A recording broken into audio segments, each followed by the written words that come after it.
mon chant d'amour pour toi. Oh papa,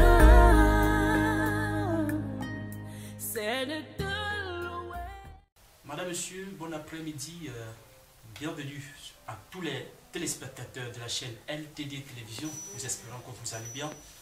Bienvenue à cet autre numéro de votre programme Culture et Tradition. C'est donc un plaisir de vous compter parmi les milliers de téléspectateurs. Je suis donc sur ce plateau avec deux pasteurs. Voilà, le pasteur Jean-Paul avec le pasteur Gilbert. Je vais commencer par le pasteur Jean-Paul. Comment vous allez, pasteur Jean-Paul? Merci de nous passer la parole. Bonjour, je vais très bien par la grâce de Dieu. Et je crois que nos millions de téléspectateurs dans le monde vont aussi bien. Voilà, ils sont d'ailleurs très nombreux à nous regarder, certainement. Également, c'est un autre pasteur, le pasteur Gilbert. Comment vous allez, pasteur? Très bien par la grâce de Dieu. La main de Dieu est sur nous et sur tout le monde entier. Nous souhaitons encore la bienvenue aux millions de téléspectateurs qui nous observent depuis toutes les régions du Cameroun, au-delà de nos frontières. Nous vous disons, nous sommes ravis de vous avoir au milieu de nous. Tous les jours, nous prions pour vous et nous rendons grâce à Dieu pour vos vies. Et nous sommes au milieu de vous encore en ce jour. Amen. C'est donc un plaisir d'avoir deux têtes bien pleines sur ce plateau. Pour cette autre sortie, ce programme Culture et Tradition, nous allons parler de la discrimination à l'Église. La discrimination à l'Église, c'est un thème, ma foi, qui parle. C'est un thème qui intéresse tout le monde et qui certainement va continuer à se discuter dans les quartiers après donc ce programme. Voilà, pasteur Gilbert et le pasteur Jean-Paul, on va d'abord commencer par définir ce que c'est même la discrimination. Parce que, vous le savez, c'est un vieux mot. Il faut donc le dire, le rappeler à tous les fidèles téléspectateurs de LTD Télévision qui nous regardent que le mot discrimination vient donc du latin discriminis, qui signifie séparation, action de distinguer, qui signifie aussi une action de traiter, une action de considérer différemment, de sélectionner des entités selon les critères spécifiques et les distinctions. Donc voilà ce que nous pouvons retenir de la définition du mot discrimination. Dans ce programme, nous parlons de la discrimination à l'Église. Je vais commencer par la toute première question parce que nous avons des questions à plusieurs volets, ce qui va permettre à tous les téléspectateurs de bien comprendre le sujet de ce jour. Première question, on va donc parler, doit-on mettre les vieux serviteurs à part à cause des critères spécifiques et distinctifs? Je pense que je vais poser la question tour à tour. Je commence par le pasteur Gervais. Pasteur. Je bénis encore le peuple de Dieu. Shalom, shalom, bien-aimés. Tous les téléspectateurs qui sont connectés en direct en ce moment, partout dans le monde entier. Nous vous disons encore merci de nous avoir acceptés comme des pasteurs. Nous sommes privilégiés aussi de vous avoir aussi comme peuple de Dieu. Et dans cette édition ou encore dans cette émission que nous sommes encore au milieu de vous, je suis votre humble serviteur et nous sommes disponibles pour vous. Alors, est-ce que nous devons mettre des vieux dans un encadrement? Je veux que le Camerounais lambda comprenne un peu simplement le français. Et à part, non. Ce sont des personnes qui sont censées être dans le cadre social. Ils sont censés être des modèles pour nous. Alors, dit que nous devons les traiter d'une manière distinctive, non. La Bible nous dit que quand nous avons ces personnes au milieu de nous, des gens qui les vieillards, nous sommes bénis pour nous, jeunes que nous sommes aujourd'hui, et les avoir au milieu de nous, c'est bien. Maintenant, les encadrer, nous devons connaître que, nous devons savoir quelque chose, c'est que ils ne doivent pas être dans le cadre que la jeunesse est. Ils doivent être des modèles pour nous en tant que vieux ou encore en tant que parents. Est-ce que quelque chose qui en eux les défauts? Non. Les défauts doivent être pour nous un enseignement en tant que jeunes. Alors à cela, je prie et j'exhorte toute personne et tout jeune de prendre cela au sérieux. Voilà, je me retourne vers le pasteur Jean-Paul parce que nous allons entrer en profondeur pour permettre à tous nos téléspectateurs de LTDE Télévision, ma foi, ils sont très nombreux à se connecter à nous. Pasteur Jean-Paul, je vous repose la même question. Est-ce qu'on doit mettre les vieux serviteurs à part au sein de l'Église à cause de leur vieillesse ou bien à cause des distinctions? Est-ce qu'on doit les mettre à part, pasteur? Bon, avant toute chose, nous devons nous référer aux Écritures. Voilà. Donc je vais d'abord lire un texte biblique. Pasteur, avant de lire le texte, je pense qu'on va prendre ça de façon grosso modo parce qu'on va aller en profondeur. Oui. Juste quelques 2 minutes, vous répondez là et Tout à fait, mais on progresse. pour qu'on comprenne où on part, Voilà, allez-y. il faut la référence. Justement. Ok. L'homme n'est rien sans son bord. Tout à fait. Je vais lire 2 Rois. La Bible dit, il monta de là à Bethel, et comme il cheminait à la montée, des petits garçons sortirent de la ville et se moquèrent de lui. Ils lui disaient, monte chauve, monte chauve. La Bible nous parle ici d'Élisée. Élisée était le serviteur d'Élie. Il était vieux. Et les gens se moquaient de lui. Spécifiquement les enfants. Les enfants. Bon, quand on parle des garçons, on n'a pas déterminé l'âge. Ça pourrait être les Les 25 plus jeunes, ans, les plus jeunes, donc jeunes par rapport. Mm. Bon, quand on dit vieux, ça veut dire qu'il pouvait avoir 70 ans. Voilà, ça veut dire que jeune garçon devait être dans 30 ans, voire même 40. Plus qu'ici, on ne précise pas, ça veut dire qu'ils étaient au sein de l'église. Ils se moquaient de lui. Justement. Voilà, on va donc entrer dans les profondeurs. Je vais revenir vers le pasteur Gilbert. Pasteur Gilbert, est-ce qu'on doit s'appuyer sur l'ethnie, sur l'ethnie d'une personne au sein de l'église, peut-être pour le considérer différemment, ou bien pour lui accorder certaines faveurs selon son ethnie? Comment est-ce qu'on peut comprendre ça? Oh, c'est un problème, je dis encore merci pour ces grandes questions. C'est un problème qui mine la société chrétienne encore aujourd'hui ou encore religieuse. Et c'est quelque chose qui a le droit d'être parlé en ce jour. Pourquoi Jésus nous dit ne connaît ni grec ni juif? Alors ça veut dire que quoi? Je ramène simplement le sujet pour qu'on comprenne simplement. Justement. Jésus ne connaît ni Bamléké, ni Bassa, ni Eton, ni Nordis, ni anglophone. Nous tous, nous sommes tous des personnes normales qui sont censées vivre ensemble. Tous des enfants de Dieu. Tous des enfants de Dieu. Donc, raison pour laquelle ici, sur ce plateau, nous ne parlons pas de la religion, nous parlons de Christ. Justement. Parce que quand on parle de la religion, on met déjà tous ces paramètres en jeu. Alors, Jésus dit que non, je suis juif, ou tu appartiens dans une communauté chrétienne, ou dans une assemblée, tu dis que non, je suis Bassa. Alors, au sein de ça, il faut que je nomme les Bassa autour de moi. Non, ce n'est pas ça. Ça ne doit pas exister dans le corps de Christ. Ça ne doit même pas exister, même en réalité, même dans le rang social, dans la société que nous sommes. Puisque nous avons tous un même Père. Et si nous disons que nous avons un même Père qui est Dieu, que nous disons que nous croyons en lui, il n'y a pas de souci, il n'y a pas de Bamléké, il n'y a pas, par exemple, comme nous sommes assis, je ne connais pas, je sais que nous sommes tous des Camerounais, et nous sommes tous des créatures de Dieu et enfants de Dieu. Alors pourquoi venir dire parce que je suis Bamléké que je ne dois pas, non, cela ne doit pas exister dans le cadre chrétien et dans l'église. Voilà. Ce n'est pas du tout normal.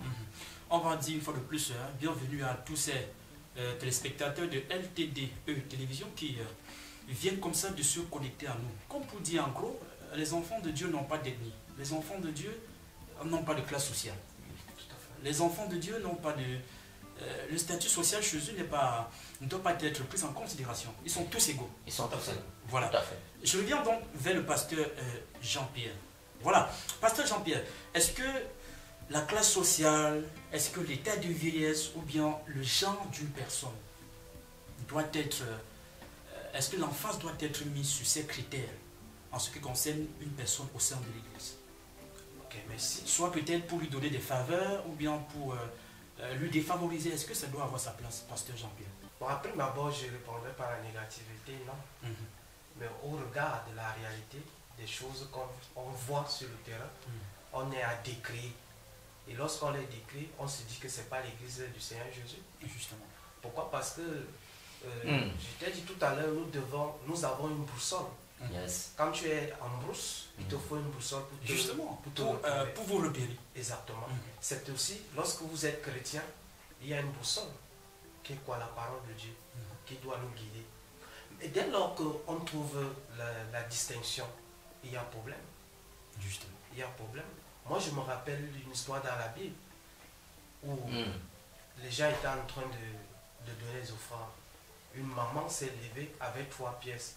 Mais Jésus s'arrête et dit que cette maman a donné plus. Alléluia. Mais aujourd'hui, qu'est-ce qu'on en trouve à l'église? On retrouve, il y a les classes sociales à l'église. Voilà, Justement. vérité. C'est-à-dire, si tu veux voir le pasteur, il faut payer un coût. Pour avoir une prière, il faut un coût. Ça veut dire que à l'heure actuelle, ce n'est pas l'église de Christ. Yes. L'église de Christ, Jésus, dans l'Acte des Apôtres, la Bible nous parle aussi de quelque chose qui s'est passé. Alléluia. Lorsque Jésus, après avoir laissé Pierre comme leader de l'église, ils étaient avec l'église était dans les classes sociales. Amen. Il y avait les riches, il y Alléluia. avait les non riches. Alléluia. Mais Pierre décide de dire par le canal du Saint-Esprit Mm. que chacun vende ses biens et qu'ils amènent les choses à l'église afin de partager. Alléluia. Pourquoi ici? Parce qu'on voulait résoudre le problème sine qua non afin qu'il n'y ait ni riche ni pauvre. Et que tout Alléluia. le monde puisse subvenir à ses besoins. Oh, Ça, c'est Jésus. l'église de Jésus. Que tout le monde Alléluia. soit égal. Hein, Que tout devant- le monde devant soit le Très-Haut. égal devant le Très-Haut. Mhm. Parce que s'il n'y a pas d'égalité, il n'y a pas De justice. de tout à fait. Voilà. Voilà donc ce qui est bien dit, madame, monsieur, chers téléspectateurs de LTD Télévision, où il n'y a pas d'égalité, il n'y a pas de justice. Parce qu'on doit être tous égaux devant la loi. C'est un autre volet de cette question, ma foi, très intéressant, hein, qui va faire couler beaucoup d'encre et de salive et de commenter également, quel que soit le coin du monde d'où vous nous regardez. On va prendre un autre pan de cette question.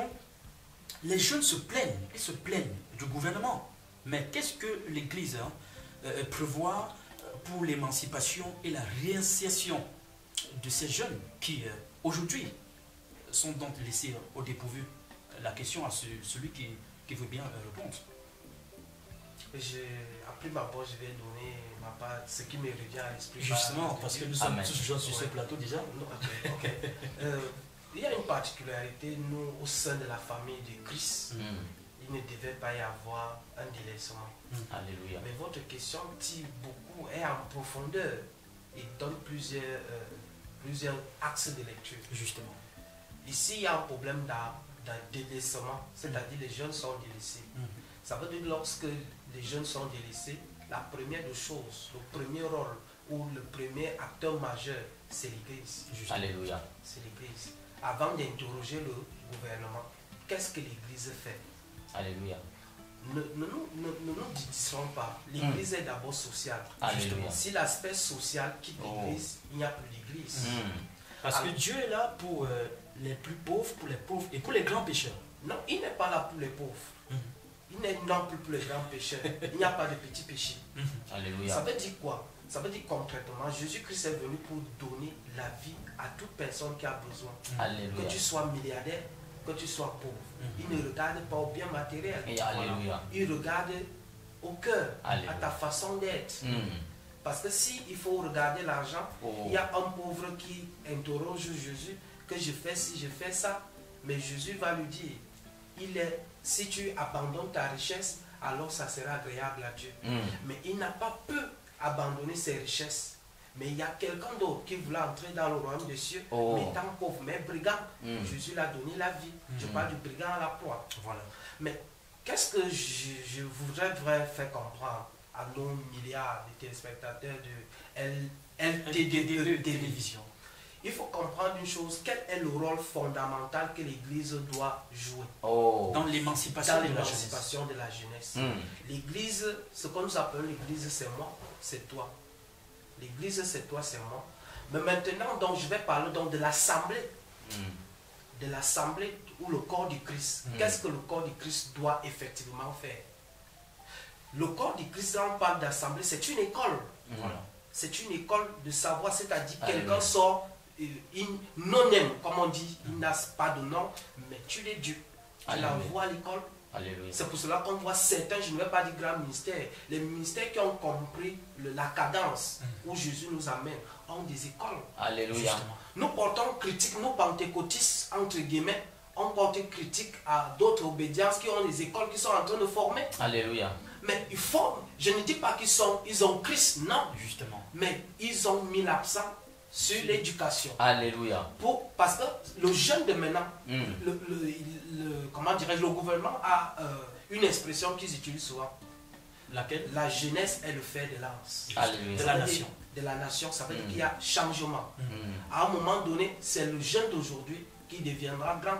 Alléluia. Parce que le président ne va pas demeurer. Il y a Alléluia. un petit jeune quelque part dans un coin du Cameroun qui va le remplacer. Alléluia. Mais s'il n'a pas été formé, parce que l'église est du social, Voilà. Mm. alors s'il n'a pas la capacité, on ne lui a pas inculqué les valeurs sociales, Mm. qu'est-ce qu'il va en devenir? Comment Oh. est-ce qu'il va tenir? Comment il va? C'est pour cela qu'on parlera des détournements de fonds. Parce que pourquoi on détourne? Parce qu'on sait que si moi seul je suffis, donc l'ego, le détournement vient de l'ego. Il faut de l'opulence, il faut qu'on me voie. Yes. Je peux m'arrêter comme ça à ce sujet. Voilà, merci beaucoup au pasteur Jean-Pierre. Je me retourne vers le pasteur Gilbert. Pasteur Gilbert, pourquoi on voit plus beaucoup de vieux en charge dans le ministère? Et pourtant, tout à côté, on a des jeunes qui sont aussi si éloquents et percutants, aussi capables de tenir. Alléluia. Alléluia. Gloire à Jésus-Christ. Amen. Que l'honneur revienne au Tout-Puissant et à notre Seigneur Sauveur personnel. Amen. Vous voyez, des questions comme ça sont très bien à poser et très bien aussi à répondre. Certainement, c'est beaucoup de Parce gens que qui le nous regardent. peuple attend ces moments-là. Pourquoi tant de vieux autour des micros aussi, moi je peux me permettre ainsi? Pourquoi Ou les encore à vieilles la personnes fin. ne veulent pas laisser la relève à la jeunesse? Je réponds simplement. Simplement, il y a une seule chose d'abord que je vais d'abord dire. Mon frère, pasteur, vient juste de souligner quelque Pasteur chose. Jean-Pierre. Pasteur Jean-Pierre, l'écho. Il y a ce problème à l'Assemblée. Mais je vais attirer l'attention ici que quand nous regardons cette génération que le manteau est en train de planer, c'est en train de se déverser vers des jeunes. Pourtant, les vieux qui sont là, non pas, si je prends le cas de la parole de Dieu qui dit, le jeune prophète, Dieu lui parle. Dieu lui parle d'aller rendre, d'aller commettre, d'aller accomplir une mission dans la Bible. Maintenant, en retour, il arrive, il a fini d'accomplir sa mission. Un vieux prophète lui détourne et lui propose de quoi manger. Alléluia. Amen. Je veux qu'on comprenne un peu quelque chose sans toutefois intriguer quelqu'un, qui que ce soit. Voilà. Je veux qu'on comprenne que il y a un problème aussi, les jeunes, ils ont des talents. Ils ont tout ce qu'ils ont en eux. Mais ils ont besoin des Jétro. Ils ont besoin des Jétro, donc des personnes qui peuvent leur donner des conseils matures. Qui peuvent les coacher. Qui peuvent les coacher, merci pour le mot. Amen. Qui peuvent les coacher. Maintenant, une fois qu'ils ont ces personnes pour les coacher, et la personne lit en lui le potentiel que Dieu a investi. Yes. On se retrouve aujourd'hui à l'église que, après avoir coaché la personne, tu n'as plus confiance en lui. Tu as peur des enseignements que tu lui as donnés, de peur que non, il ne soit connu dans le monde. Parce que l'évangile ici, regardons un peu, revenons vers Jésus-Christ. Merci Saint-Esprit de Dieu.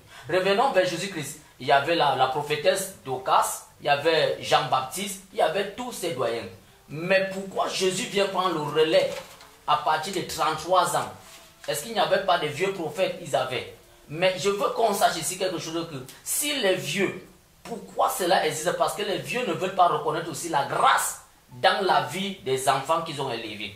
Si un parent élève son enfant, éduque son enfant, il lui met à l'école, c'est pour que cet enfant aille très loin pour faire la relève de demain. Voilà pourquoi la Bible vient dire dans le livre d'Éphésiens, chapitre 6, à partir du verset 1er. Nous connaissons les conseils que le Seigneur commence à donner, mais plus loin la Bible dit que les parents ne doivent pas hériter les enfants. C'est très capital. Parce qu'un enfant que tu enseignes, il a besoin d'être relâché, aller bâtir aussi des personnes. Raison pour laquelle, pour ceux qui ont compris la chose autour du ministère d'aujourd'hui, ils laissent des enfants, ils bâtissent des ministères, ils créent des assemblées. Et nous voyons comment ça évolue parce qu'ils ont compris que les temps, il est aussi temps de faire relâchement. Ils ont eu confiance à ces Ils ont eu confiance à ces jeunes. Mais dans le monde, je vais toucher beaucoup plus de monde francophone. ils ont ces problèmes-là que non, ils veulent rester, recaser cette génération en eux. Aujourd'hui, le Seigneur démarre. Donc, rester à côté, il faut un coaching, j'ai bien souligné dans tout cela. C'est bien d'avoir des vieux, mais que les vieux sachent aussi qu'il y a une nouvelle génération, j'ai bâti. Amen. Voilà. Nouvelle génération, il le faut, bien sûr. Également, on va saluer une fois de plus tous nos téléspectateurs. LTDE Télévision. Aujourd'hui, le thème de ce jour porte sur la discrimination à l'église. C'est donc votre programme culture et tradition. C'est donc un plaisir parce que je suis accompagné de deux pasteurs, deux têtes bien pleines. Le pasteur Jean-Pierre et le pasteur Gilbert. Voilà. Je pense qu'on va aborder une autre question. Cette fois-ci, le dernier pan de notre question parce que nous avons parlé de la discrimination. Pourquoi beaucoup de jeunes à la tête des ministères, beaucoup de vieilles personnes à la tête des ministères, pourtant les jeunes aussi, ils ont des couilles, ils sont assez éloquents. De toutes les façons, nous espérons que ces téléspectateurs sont en train d'être plutôt bien servis. Voilà, parce que nous savons qu'après le programme, également les discussions vont continuer dans les quartiers. Un autre volet de ce sujet, madame, monsieur, fidèles téléspectateurs, comment expliquer qu'au sein de la plupart des églises de nos jours, les personnes riches, les personnes aisées sont plus privilégiées par rapport à ces personnes-là qui n'ont pas d'argent, par rapport aux handicapés, par rapport aux personnes défavorisées. Comment expliquer ça, pasteur Jean-Pierre? Ça m'amuse. Non, nous le savons parce que dans la plupart des assemblées aujourd'hui, on peut l'observer. Les personnes qui ont des BMW, elles sont placées au premier banc. Tout à fait. Et ceux-là qui n'ont pas de moyens, qui ne voient pas, qui ont de la peine à se mouvoir, sont jetés loin derrière là. Comment expliquer ça, pasteur Jean? C'est pour ça que j'ai dit ça m'amuse. Pourquoi? Parce que là, c'est pas Christ. Est-ce que la Bible permet ça? Non, c'est pour ça que j'ai ri. C'est pour ça que je dis que ça m'amuse. Parce qu'au-delà, on a l'habitude de dire que je suis chrétien. Or, en réalité, on n'est pas chrétien. Je n'ai pas besoin... Je vais enlever un E sur ça là. Non, ça donne parce ce que ça donne. Ça peut être chrétien. Peut-être il est chrétien. On a les sœurs en Christ. Non, j'ai dit les sœurs et les frères en Christ. Pas en Christ. Pourquoi tu peux te balader avec la Bible du matin au soir? C'est ce que nous appelons, par la grâce de Dieu, le logos. Voilà. La lettre qui tue. Parce que la Bible, en se baladant avec, va te tuer. Mais si tu n'as pas la révélation, qu'on appelle le Réma, tu es mort. Tu peux avoir l'église de 100 millions de personnes.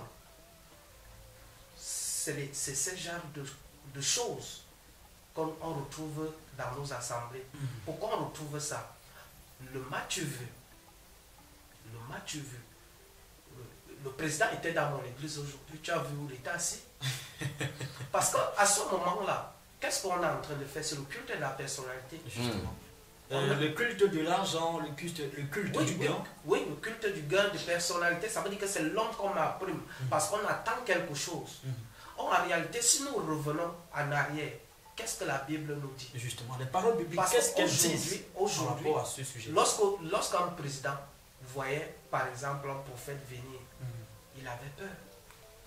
Moi, aujourd'hui, le prophète est devenu ami avec le gouverneur. Ami avec... Des hommes d'église qui se mixent dans la politique. Tout à fait. Non, ce n'est pas qu'il ne doit pas s'initier à la politique. Justement. Il ne doit pas avoir la main de la publicité. Justement. Il ne doit pas prendre de camp. Oui, il ne doit pas prendre le camp. C'est bien parce qu'il y a des David était un roi. Alléluia. Mais il était roi, il était prophète. Alléluia. Daniel aussi.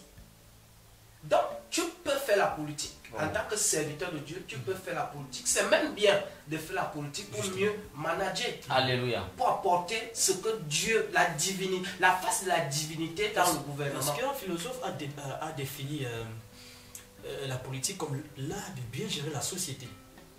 Oui, l'art de bien gérer, comment? Parce que lorsqu'on définit le mot politique, il y a d'un accent pour être vrai, c'est le mensonge. Yes. C'est de dire le mensonge. Or, lorsque l'homme qui a l'esprit de Dieu arrivera, on ne parlera plus de politique. Parce qu'il va mettre, s'il dit je vais faire la route, on va voir la route. Mais nous tous, bientôt, on serait dans les élections. Ils vont dire on va goudronner la route. Mais 5 ans, le mandat va finir. On ne va même pas mettre la latérée. Voilà, pasteur Jean-Pierre, revenons à notre question. Oui. Est-ce que au sein des assemblées, quand les responsables mettent au devant ceux qui ont beaucoup d'argent, ceux qui sont aisés, ceux qui sont dans une classe sociale plus élevée, est-ce qu'il n'est pas en train de faire sa politique? C'est ce que j'ai dit à prime abord, qu'il n'est pas de Christ. Il n'a pas l'esprit de Christ. Parce que je prends une référence biblique. Dans Actes des Apôtres, voici ce que Pierre va faire. Puisqu'il y avait des gens, il y avait des gens qui étaient riches. Il y avait des gens qui n'étaient pas riches. Mais qu'est-ce que Pierre, ayant l'esprit, je vous rappelle que Pierre, en particulier, a régné Jésus. Alléluia. Peut-être vous ne le savez pas. Il avait régné Jésus. Pourquoi il avait régné Jésus? Parce qu'il n'était pas encore converti. Tu peux porter la torche, tu peux prêcher le feu sort, mais tu n'es pas converti. Mais lorsque tu es converti, c'est-à-dire l'esprit de Christ habite pleinement en toi et que tu es serviteur de Dieu, s'il y a un riche au sein, ce qu'on appelle, parce qu'on n'a pas de riches, on a des fortunés. Parce qu'un riche, c'est celui qui apporte à l'émergence. C'est-à-dire c'est celui qui pense à la relève. Voilà. C'est ça le riche. Mais le fortuné, c'est de l'arrogance. Et ils font même exprès. Parce que j'ai vu certaines églises où des grands types arrivent à l'église. Ils font tout pour arriver en retard. Parce que le pasteur va d'abord arrêter la prédication pour qu'on voit sa belle veste et comment il gagne sa voiture. On va le guider jusqu'à qu'il passe s'asseoir au podium. Vous voyez? Ça veut dire que c'est Jésus qui vient l'attendre. Tout ce que nous allons retenir, madame, monsieur, fidèles téléspectateurs de LTDE Télévision, c'est que Jésus n'aime pas le culte de la personnalité. Tout à fait.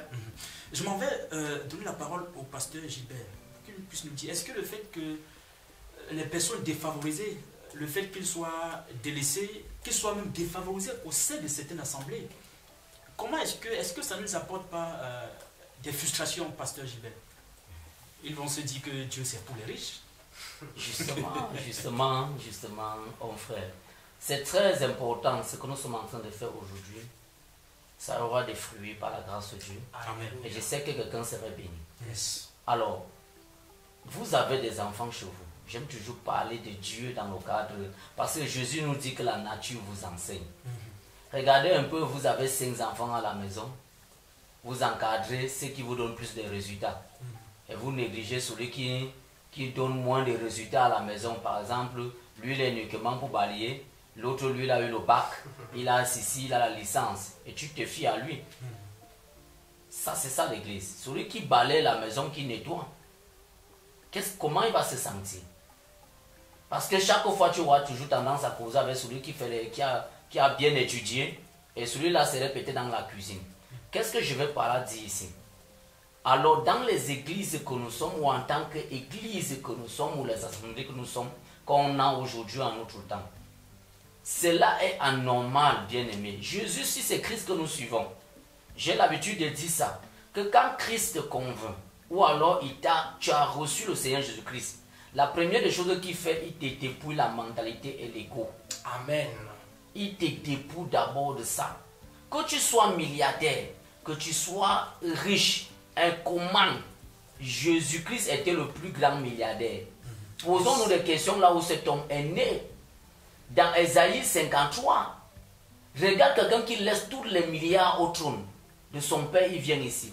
Maintenant, ces milliardaires ou encore ces serviteurs de Dieu ou ces parents dans la foi qui partent prendre cette carrure et disent que non, celui qui est riche doit s'asseoir en première position et celui qui est pauvre doit rester loin derrière.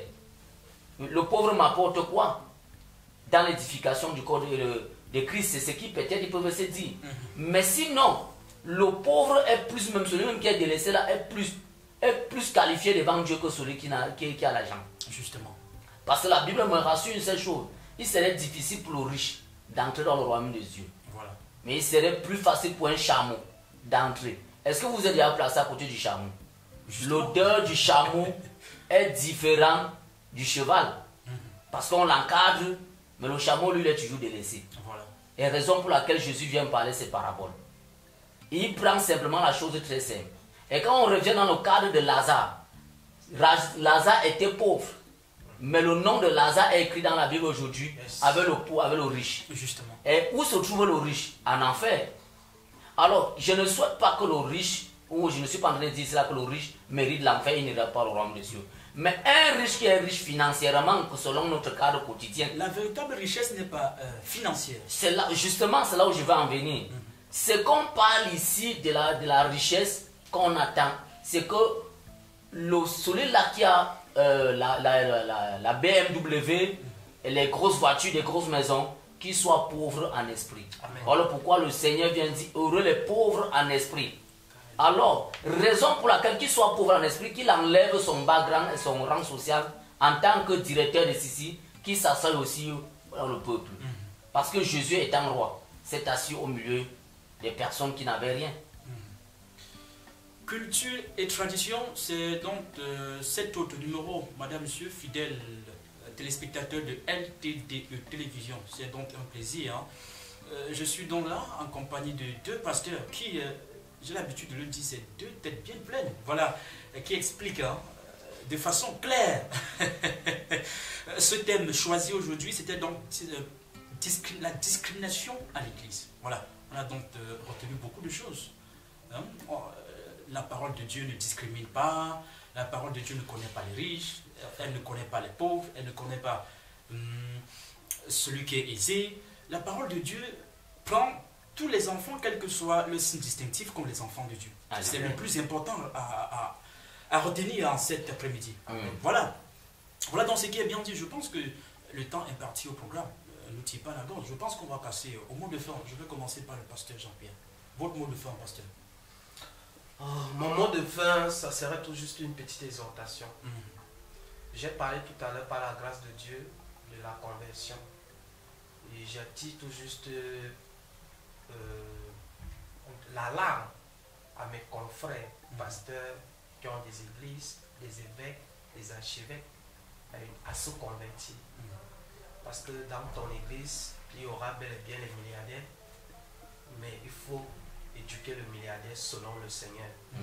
Ne laisse pas que c'est le milliardaire qui vient faire le culte. Ne laisse pas que le milliardaire t'amène en enfer.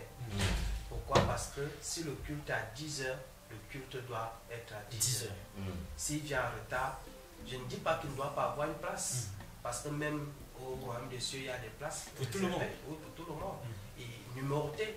Ce qu'il veut donc faire comme... Qu'est-ce que je veux dire par là? Ça veut dire que s'il a une place au sein de l'église, parce qu'il a, comme il faut respecter, la Bible dit qu'il faut respecter les autorités. Alors si une autorité arrive, il faut qu'il soit à l'aise. S'il a arrêté, il s'assoit à la foule. C'est ce que je vais tout juste dire. Respectons les autorités parce que tout pouvoir vient de Dieu. Bien évidemment. Pasteur Gilbert, votre mot de fin. Je rends grâce encore à Dieu pour ce grand privilège qui nous donne encore d'arriver à la fin de cette émission. Amen. Je dis merci pour la sagesse, la connaissance qu'il nous donne. Simplement une exhortation, on n'a pas dit ici que le riche n'a pas le droit d'occuper un rang social. Justement. La Bible dit que nous devons respecter les autorités qu'il a établies, et d'ailleurs toute autorité a été établie par eux. Nous allons voir Jésus-Christ en tout mot simple, qui a reçu, qui dit à Zachée, je serai chez toi, je vais manger chez toi aujourd'hui. C'est un riche. Alors, simplement pour dire que nous devons comprendre que l'Église a un devoir à faire dans la société. Et c'est l'Église que le Cameroun ou alors le gouvernement attend que l'Église s'élève pour bâtir des personnes. Afin que dans la jeunesse que nous voyons aujourd'hui dans les rues, qu'on est en train d'accuser aujourd'hui, on les traite de tout et de rien. C'est le devoir de l'Église. Jésus prenait soin de tous ces gens et nous sommes censés prendre soin de ces gens-là. Donc, peuple de Dieu, aux confrères pasteurs, les doyens dans la foi et tous ceux-là qui ont les ministères, prenons au sérieux cela. Les personnes les plus déprimées ou encore abandonnées se sentent blessées et Christ pleure à cause de cela. Que le nom de Jésus soit glorifié. Nous sommes bénis. Amen. LTDE Télévision, on va dire merci à tous les téléspectateurs. Hein. C'était donc votre programme de télévision qui avait donc pour thème la discrimination à l'église. Nous espérons que les deux pasteurs vous ont donné le plus important, la quintessence même de ce sujet pour le compte de ce jour. On va donc vous dire au revoir. tout en vous demandant de vous connecter hein, ou bien de vous abonner certainement à notre page YouTube. C'est LTDE Télévision. Ce fut donc un plaisir, madame, monsieur. Portez-vous bien, on vous dit au revoir et rendez-vous à une autre prochaine édition. Bye bye. Mon chant d'amour pour toi. Oh papa, c'est le